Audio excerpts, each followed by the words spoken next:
the great thing about the conversations we've had the past couple of days are how validating they are.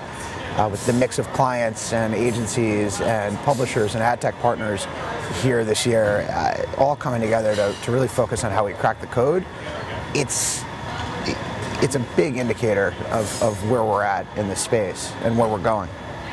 It's a partnership, to be perfectly honest. I think if you look across the ecosystem, it's still too complicated.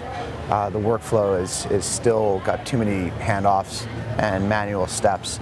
And as we look to create better end-to-end solutions through the advent of technology and automation and powered by data, it's got to be a collaboration between brands, agencies, publishers, and the ad tech community.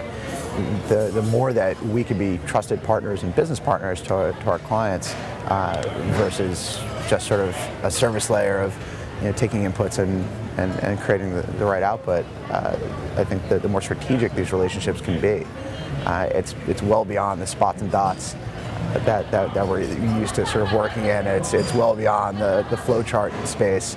But we have to find ways to work together differently because there's still so much that's unknown or unfamiliar. There's still so much we're learning, and there's still so much that's changing so rapidly every day. If you look at consumer trends, you look at media consumption, device usage, how much more content people are consuming and creating and sharing, quite frankly, it spells a whole new world of opportunities, particularly for the publishing community. The unbundling that's occurring and I think just starting to really roll out is a sign of how media companies need to meet consumer demand and consumer expectations that content's going to be available for them on demand whenever and wherever they want it on whatever screen.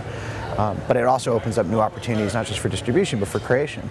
And if you look at what Netflix and Amazon have done to shake up the studio model, if you look at what the big broadcast networks have done in creating original content that largely existed or was constrained to the web, but is now sort of available over the top and multi-screens, it's a signal of what's working, what consumers want, what they want more of, and it creates new content creation, distribution, revenue models for everyone. And even if you look at where the Hollywood studios are going and snapping up the MCNs like Disney and Maker, I think it points to signs of what's to come in this space and just how valuable an opportunity it is. We're still figuring out what works. And it's different for every audience. Just a couple years ago, this was a very difficult conversation to have because the numbers weren't there. The numbers are there now. And if you look at just the size and scale of platforms like YouTube, for instance, and the audience they attract, and the content creators that are generating a tremendous amount of viewership and loyalty for their programming in that space, that doesn't exist on TV. And if I'm a brand marketer that's trying to reach younger audiences, audiences focused on the how-to space in fashion or cooking or other sort of lifestyle genres, and there's a void that's being filled from TV to a digital video platform, that's a win for everyone. It gives us more opportunity to make an impression. It gives us more opportunity to connect with our consumers. It gives us more of an opportunity to tell stories differently, uniquely, in a more impactful way.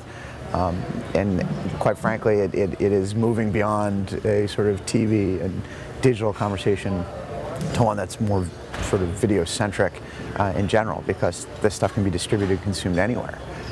And I think that's a trend that's certainly not going away.